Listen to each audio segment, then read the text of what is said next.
বেণুমিশ্ৰদেৱৰ আবক্ষ মূৰ্তি উন্মোচনী অনুষ্ঠানৰ এই মুকলি সভাৰ মঞ্চত উপবিষ্ট শিল্পী প্ৰাণ ৰাইজ শিল্পীসকলৰ প্ৰতি সমাজৰ ক্ষেত্ৰত যেতিয়া চিনাকি কৰি দিয়া হৈছে যে মুখ্যমন্ত্ৰী প্ৰেছ উপদেষ্টা, কিন্তু বেণুদাৰ লগত মোৰ এনেকুৱা পুৰণি সম্পৰ্ক আৰু 20-25 বছৰ বহুতে নাজানে আৰু নজনাটোৱে স্বাভাৱিক।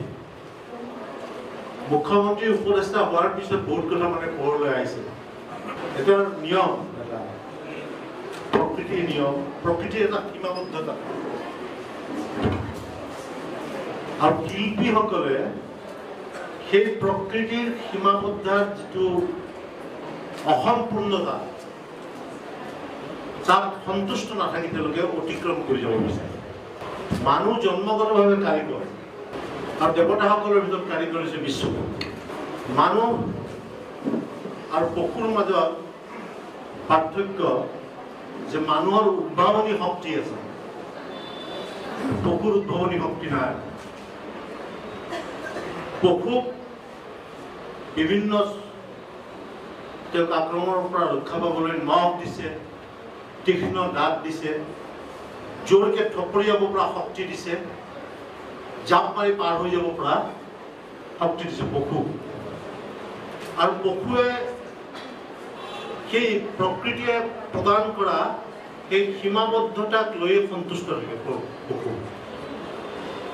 কিন্তু মানুহ সন্তুষ্ট নাথাকে, পশুতকৈ বহুত ক্ষেত্ৰত মানুহ দুৰ্বল।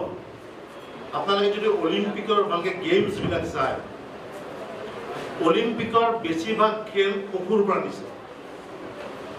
ডিস্কভাৰী চেনেলত এটা প্ৰগ্ৰেম দিয়ে, আপোনালোকে যদি ভালকে ৰিচাৰ্চ কৰে, প্ৰত্যেকটো বেছিভাগ খেল। গতিকে সেই পশুৱে কিন্তু যিখিনি শক্তি দিছে সৃজনকৰ্তাই, সেইখিনিলৈ সন্তুষ্ট থাকে। মানুহ সেইকাৰণে পশুৰ দৰে বাঘৰ দৰে দৌৰিব নোৱাৰিব পাৰে, কিন্তু এই যে কাৰিকৰৰ যিটো এটা মানুহক শক্তি ভগৱানে দিছে, সেই শক্তিৰে মানুহে বাসস্থান সাজিছে, সেই শক্তিৰে মানুহে পৰিবহন ব্যৱস্থা কৰিছে, সেই শক্তিৰে মানুহে কৃষি কাৰ্যত লিপ্ত হৈছে, সেই শক্তিৰে মানুহে শিল্পত মুক্ত হৈছে, সেই শক্তিৰে মানুহে ন আৱিষ্কাৰ কৰিছে। পশু আৰু মানুহৰ মাজত যিটো পাৰ্থক্য। আৰু শিল্পীসকলে দুটা বস্তুৰ প্ৰয়োজন, এটা হৈছে আত্মপ্ৰকাশ আৰু এটা হৈছে কাৰিকৰী শক্তি। এই দুটাৰ মিশ্ৰণত শিল্পীৰ জন্ম। আত্মপ্ৰকাশ পশুৰো আছে। কুকুৰে যদি ভোকে আমি গম পাওঁ ভোক লাগিছে নেকি, হাতীয়েও ভুকিছে। পঞ্চতন্ত্ৰ উপনিষদত বহুত সাধু আছে তাৰ, কিন্তু তাৰো এটা লিমিটেশ্যন আছে, সীমাবদ্ধতা আছে। কিন্তু মানুহে সেই সীমাবদ্ধতা অতিক্ৰম কৰি, মই আগতে এটা শব্দ কৈছোঁ, প্ৰকৃতিৰ যিখিনি দিছে, সেই প্ৰকৃতিৰ এই গোটেই পাৰিপাৰ্শ্বিক যিটো দিশ, সেই দিশটোক অতিক্ৰম কৰি দুটা বস্তুৰে শিল্পীসকলে আগবাঢ়ে। এটা হৈছে সংশোধন, এটা হৈছে সংযোজন। এই দুটা বস্তু লৈ পেলাই শিল্পীসকলে জীৱন ক্ষেত্ৰত আগবাঢ়িছে, সংশোধন আৰু সংযোজন। সেইকাৰণে শিল্পীসকলৰ কাৰণে প্ৰতিদিনৰ সূৰ্যোদয় এক নতুন অনুভৱ। সূৰ্যটো সদায় উঠি থাকে, আমি দেখি থাকোঁ। ব্ৰহ্মপুত্ৰত বেলি মাৰ যায়, আমি দেখি থাকোঁ। কিন্তু সেই ব্ৰহ্মপুত্ৰত বেলি মাৰ যোৱা কথাটো ভূপেন হাজৰিকাৰ চকুত ধৰা পৰি লিখিছিল অস্ত আকাশত। নীলমণি ফুকন ছাৰৰ ঘৰত তেওঁ শিল্পী সমালোচনা, শিল্প কাৰ্যত সমালোচনা কৰে। মই এটা সময়ত খুব গৈছিলোঁ, যেতিয়া বেণুদাৰ লগত সম্পৰ্ক আছিল। মই দীঘলীয়া কৰিব খোজা নাই। প্ৰায় মই বামুণী মৈদানৰ প্ৰকাশন পৰিষদ কাৰ্যালয়ত 1989 চনৰ 2 মে'ৰ পৰা 2007 চনলৈকে বহিছোঁ। ইয়াত মনিদা বহি আছে, বহুত মনিদা আছে ন। আপোনালোকে জানে গুৱাহাটী গ্ৰন্থমেলা প্ৰথম হৈছিলে গুৱাহাটীত 1984। 85-86 গ্ৰন্থমেলা হোৱা নাই। 84 হৈছিলে প্ৰকাশন পৰিষদৰ ৰূপালী জয়ন্তী উপলক্ষে চন্দ্ৰপ্ৰসাদ শইকীয়া ডাঙৰীয়া তেতিয়া সচিব আছিলে, জাজেছ ফিল্ডত গ্ৰন্থমেলা হৈছিল। 88ৰ পৰা প্ৰকাশন পৰিষদৰ গ্ৰন্থমেলাখন অকলে আৰম্ভ কৰে।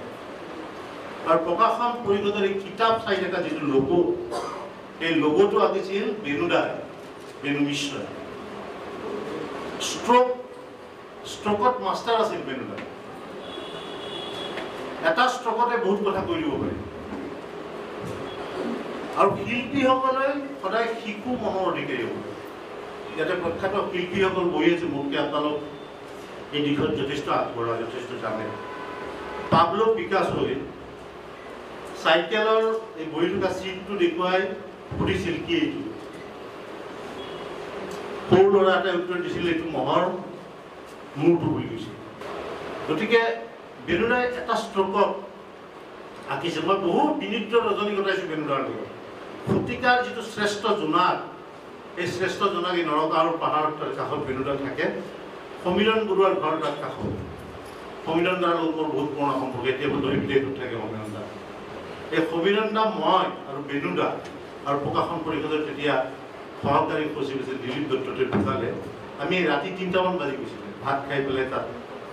বেনুদা অকল মানে আৰ্টিষ্টেই নাছিলে, সমসাময়িক সমাজখনৰ ৰাজনীতিত কি ঘটিছে, সংগীত জগতত কি ঘটিছে, গোটেইখিনি জানে। আমাৰ মানুহৰ জীৱনটো, বহুত মানুহৰ জীৱন একমাত্ৰিক, ওৱান ডাইমেনশ্যন মানুহৰ জীৱনত।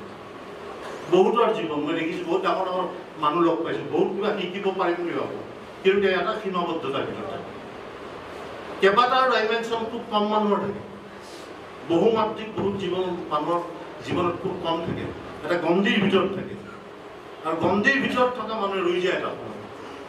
বেনুদাই মানে যিকোনো বিষয়ৰ ওপৰত, আপুনি মই ঘৰলৈ গ'লে সতীশ ভট্টাচাৰ্যৰ অতি বন্ধু আছিল, হিৰুদা অতি বন্ধু আছিল, আৰু এই শৰাইঘাট প্লেচত বহি থাকে তেখেতে।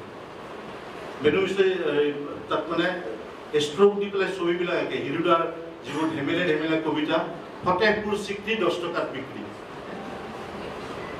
বেনুদাই ছবিটো আঁকি দিয়ে কাষত। সতীশ ভট্টাচাৰ্যৰ লগত যাওঁতে দেখিলোঁ তেতিয়া কনকলতাৰ মূৰ্তি বনাই আছে ঘৰত বেনু মিশ্ৰ ডাঙৰীয়া।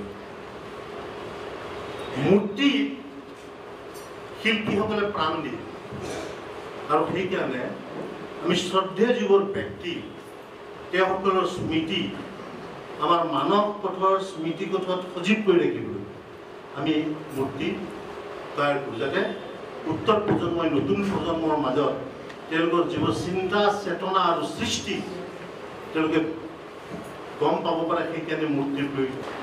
আৰু সেই মূৰ্তিবিলাকত আপোনালোকে দেখিছে যে দুৰ্গাৰ প্ৰতিমা, তাত প্ৰাণ সঞ্চাৰ কৰি পেলাই সেৱা কৰে মানুহে।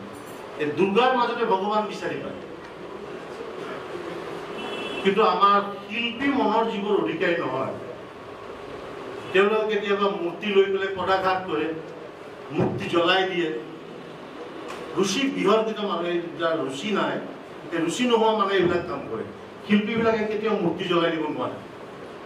মই এখন চিনেমা চাইছিলোঁ, বঙালী চিনেমা, বিবেকানন্দৰ ওপৰত। ৰামকৃষ্ণ পৰমহংস হৈছিল মিথুন চক্ৰৱৰ্তী। তেওঁ মানে এই মূৰ্তি পূজা, যেনেকৈ বীৰেন সিংহই মূৰ্তিটো বনাইছে অতি সুন্দৰকৈ, নিখুঁতভাৱে। ইয়াৰ ওচৰতে চানমাৰীত প্ৰতিমা পাণ্ডেৰ মূৰ্তিটো আছে। গতিকে সেই তেনেকৈ সেই চিনেমাখনত এই মূৰ্তি বনাইছিল, মূৰ্তি পূজা কৰি কৰিছিল ৰামকৃষ্ণ পৰমহংস। মনতে ৰজাই তেওঁজনী এখন মাতি লৈ গ'ল। ৰজা বহি আছে ৰাজসিংহাসনত, কৈছে তুমি মানুহৰ মাজত মূৰ্তি পূজাৰে বিকৃত ৰুচিৰ প্ৰচলন কৰিছা, তোমাক শাস্তি দিয়া হ'ব। ৰামকৃষ্ণ পৰমহংস কিছু সময় ৰৈ গ'ল। বৰ বেছি দিনৰ চিনেমা নহয়, 10-15 বছৰ আগৰ চিনেমা। তেতিয়া ৰামকৃষ্ণ পৰমহংস স্থিতপ্ৰজ্ঞ মানুহ আছিল, সুখত সুখী নহৈছিল, দুখতো ভাগি নপৰিছিল। স্থিতপ্ৰজ্ঞ হ'লে সেইটোৱে মূল লক্ষণ। তেওঁ ক'লে যে মহাৰাজ এই যে এইখন ৱালত ছবি আহিছে এইখন কাৰ ছবি কৈছে এখন মোৰ দেউতাৰ ছবি এই যে প্ৰহৰীকেইটা আছিল তৰোৱাল লৈ তেওঁলোকে এই ছবিখন নমাই আনাছিল নমাই আনি ইয়াত পৰাঘাত কৰি দিয়া বুলি ক'বলৈ সম্পূৰ্ণ নহ'লে ৰজাই খাপৰ পৰা তৰোৱাল উলিয়াই পেলাই ৰামকৃষ্ণ পৰমহংসক কাটিবলৈ খেদি গ'ল যেতিয়া ৰামকৃষ্ণ পৰমহংসই ক'লে যে মহাৰাজ আপুনি ৰজা আপোনাৰ দেউতাক যদি আপুনি এখন কাগজৰ মাজত বিচাৰিব পাৰে মই মোৰ ভগৱানক মূৰ্তিৰ মাজত কিয় বিচাৰিব আৰু সেইকাৰণে আপোনালোকে ইয়াত বেণু মিশ্ৰৰ যিটো সৃষ্টি কাৰ্যটো যিবোৰ কাম কৰিছিল সেইবোৰ জীয়াই ৰাখিবলৈ আপোনালোকে এই মূৰ্তিটোৰ মাজেদি আমাৰ যিবোৰ নতুন নতুন ল'ৰা ছোৱালী আহিছে তেওঁলোকক প্ৰেৰণা দিব লাগিব তেতিয়া তেওঁলোকে আমাৰ এই শিল্পকলাৰ দিশটো আগবাঢ়ি যাব পাৰিব 1990 চনত মই সেইদিনাখন যোৱা 8 নৱেম্বৰ তাৰিখে প্ৰতিদিন কাগজত লিখিছোঁ সান্নিধ্যৰ স্মৃতি বুলি তেতিয়া এই ভুটুদা খগেন দত্ত বৰুৱা ৰয়েল বুক ষ্টলৰ মালিক তাতে বহিছিলে যোগেশ দাস নৱকান্ত বৰুৱা সতীশ ভট্টাচাৰ্য বেণু মিশ্ৰ আড্ডা এটা আছিল এতিয়া গুৱাহাটীত তেনেকুৱা বৌদ্ধিক আড্ডাৰ জেগা নোহোৱা হৈ গ'ল আড্ডা বৰ প্ৰয়োজন কলিকতাত সেই আড্ডাৰ পৰাই বহুত বিখ্যাত মানুহৰ জন্ম হৈছে কোটি অঞ্চলত তেতিয়া মানে অশোক শইকীয়া ডাঙৰীয়া আছিল এডুকেশ্যন কমিশ্যনাৰ আমাক লৈ গৈছিলে কলিকতা গ্ৰন্থমেলালৈ আৰু কলিকতা গ্ৰন্থমেলাৰ যিখন কলিকতা পুস্তক মেলা বুলি কয় তাৰ থিম পেভিলিয়ন ফ'কাল থিম বুলি কয় তেওঁলোকে বেংগলীৰ বিষয়বন্ধ অসম আছিল এই যিটো পেভিলিয়ন সেই গোটেই পেভিলিয়নটো আমি ৰাতিলৈকে বেণুদা গাঁৱত বহি থাকোঁ বেণুদাই বনায় 90 চনত মই যে গ্ৰন্থমেলাৰ কথা কৈছিলোঁ এই 89ত গ্ৰন্থমেলাখন জাজেছ ফিল্ডত হোৱা নাছিলে 89ৰ গ্ৰন্থমেলা আছিল লতাশিলত প্ৰথমবাৰৰ কাৰণে আৰু তাতো বেণুদাই নিৰ্নিশে কাম কৰিছে মানে এক ছেকেণ্ড সতীশ ভট্টাচাৰ্যে বহি থাকে যে বেণু গেটখনৰ ডিজাইনটো এনেকুৱা হ'ব লাগিব অফিচটো এনেকুৱা হ'ব লাগিব অতি তৎক্ষণাত তেখেতে কিমান সুন্দৰকৈ আৰু সহজভাৱে কৰে মানে আকৌ সমালোচনা কৰাৰ দৃষ্টতা নাই মই বহুত দেখিছোঁ কিছুমান ডাক্তৰৰ ওচৰলৈ গ'লে 20টামান ঔষধ দিয়ে আৰু কিছুমানে এটামান দিয়ে এটাতে ভাল হৈ যায় এই ভূপেন দত্ত বহি আছে বিজ দত্তৰ ভাই চুইলাপাৰাত ঘৰ এখেতৰ অৰিজিনেল গোবিন্দ বৰুৱা ওচৰ হয় নহয় এই তেনেকুৱা কথা বেণুদাই অতি সহজভাৱে সেই কামবিলাক কৰি দিছিল মানুহ হিচাপেতো বহুত উচ্চ খাপৰ আছিল 2007 চনত তেওঁ এবাৰ লৈ গৈছিলোঁ মই শিৱসাগৰলৈ পিছত তেখেতে গৈছিল তেওঁ মানে প্ৰথমতে লৈ যাওঁতে বৰ চিৰিয়াছলি লোৱা নাছিলে মোৰ অনুষ্ঠানটো 600 ল'ৰা ছোৱালীয়ে শিৱদৌলত ছবি আঁকিছিল অতি সুন্দৰ এটা অনুষ্ঠান হৈছিল মই যাওঁতে বেণুদাৰ ছোৱালীৰ ঘৰত যোৰহাটত থাকে কোনজনী নাজানো তোমাৰ গাঁও আমি তাত কিবা কিবি খাই গৈছোঁ বেণুদাই কৈছে মই ইয়াতে থাকি যাম আৰু আহিবৰ সময়ত বেণুদাই মোক কৈছে যে ঋষিকেশ মই ভবা নাছিলোঁ তুমি ইমান সুন্দৰ প্ৰগ্ৰেম এটা শিৱসাগৰত কৰিব বুলি যিয়েই নহওক গুৱাহাটী আৰ্টিষ্ট গিল্ডে অতি মহৎ কাম এটা কৰিছিল বেণুদাৰ নিচিনা এজন মানুহক এই আবক্ষ মূৰ্তি বীৰেন সিংহৰ দ্বাৰা প্ৰস্তুত কৰি পেলাই গতিকে এই আত্মপ্ৰকাশৰ আৰু কাৰিকৰীৰ সংমিশ্ৰণত জন্ম হোৱা শিল্পীয়ে সমাজখনক এক নতুন বাৰ্তা দিব লাগিব আৰু শিল্পীসকলে গোটেই বস্তুবিলাক আমাৰ মাজত জীয়াই ৰাখে গতিকে গোটেই আপোনালোক যিসকল শিল্পী আছে আপোনালোকক মই আন্তৰিকভাৱে ধন্যবাদ জনাইছোঁ কৃতজ্ঞতা জনাইছোঁ এই গুৱাহাটী আৰ্টিষ্ট গিল্ডৰ যোগেদি নতুন নতুন শিল্পী আমি তৈয়াৰ কৰিব লাগিব ভূপেন দাই গীতত গাইছিল চিত্ৰলেখা চিত্ৰ এখন আঁকা গতিকে সেই চিত্ৰৰ মাজেদি এই চিন্ময় চাই আছে ফটিনৰ কেমেৰামেন ফটিনৰ লগতো বেণুদাই আঁকিছিল